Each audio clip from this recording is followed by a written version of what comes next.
Hello everyone, this is Jessica, and today I'm going to be talking to you about a book that I wish I would have read many, many years ago before I had children. And the book is called How to Talk So Kids Can Learn by Adele Faber and Elaine Maslish. This book is for anyone who works with kids, has kids, likes kids, interacts with them weekly. It's really for anyone who has kids. This book is really easy to read and it's really fun to read. And the reason for that is it has real life problems, it has questions and solutions and actual real life events that took place there people are writing about, and therefore it makes it so that you can actually make a connection. You can put yourself into the story, into the book, and you can see yourself applying some of the strategies that they talk about in this book, which is a critical point for me. Because sometimes for myself, I have a hard time when I read text to think about how to apply those strategies into real life. And this book gives you that opportunity. It explains the strategy, but it also provides you examples on how you would apply this strategy, where you went wrong maybe with what you did, and provides you with the answers. So I find this book to be extremely helpful, and it gives both examples, not only for home, but then it also gives you examples for at school. So for educators, it's perfect because it can provide you with knowledge for both areas. And it could also help with the guidance behavior if you're having, at home parent-teacher conferences and such. It's a really, really helpful tool. So next, I chose chapter 1, How to Deal with Feelings That Interfere with Learning, because it's a chapter that spoke to me right away on something that I feel like I could change. In this, as the book suggests on page 27, it says, how are we supposed to give our students what we never had ourselves? So how am I supposed to give the acceptance of feelings to students when I feel my feelings weren't accepted a lot as a child, even as an adult a lot of the times? So in this chapter, it talks about, and I learned that instead of dismissing feelings, that number one, we can identify them. Oh, you look upset. Or acknowledge with a simple sound or word. Mom, I hate school. Oh?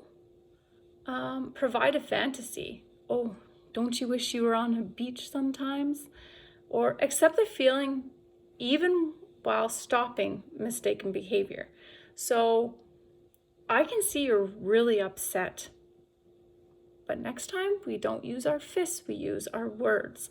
Or I'd love to talk to you about that, but when we're using kind words. So it's, even though we're setting a limit of, the mistaken behavior, we're still allowing them to feel upset, which is hard because sometimes it's hard to accept that people are upset.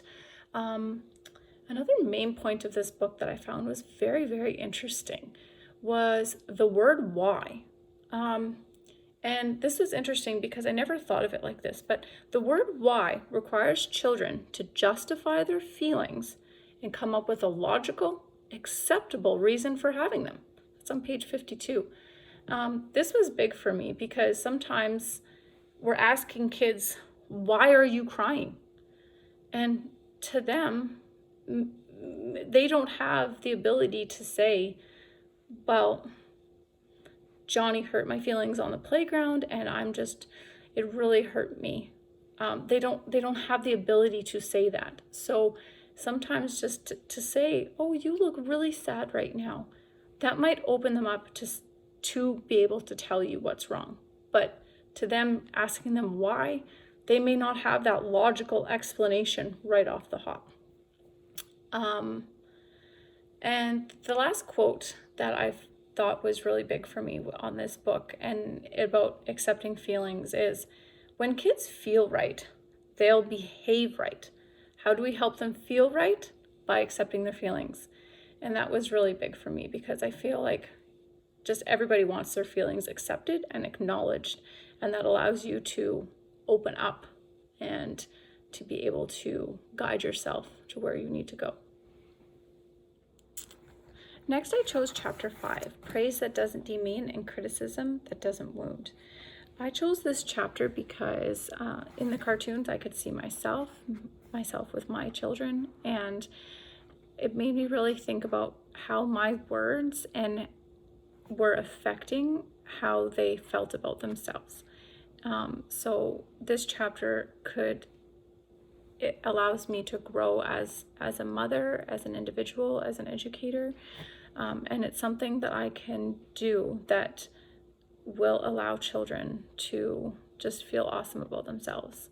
So one of the big things in this on page 169 was, instead of evaluating what someone has done, you need to describe it.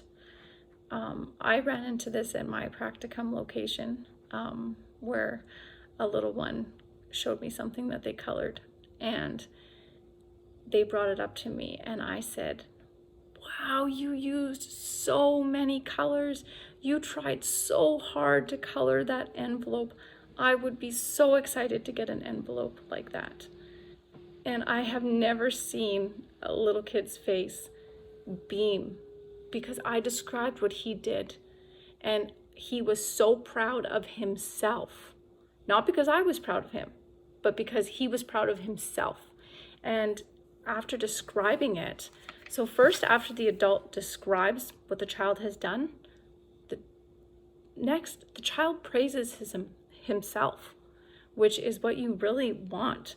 And that was it was so monumental for me to witness that just the simple step of describing what they had done allowed them to praise themselves. I didn't even need to say good job.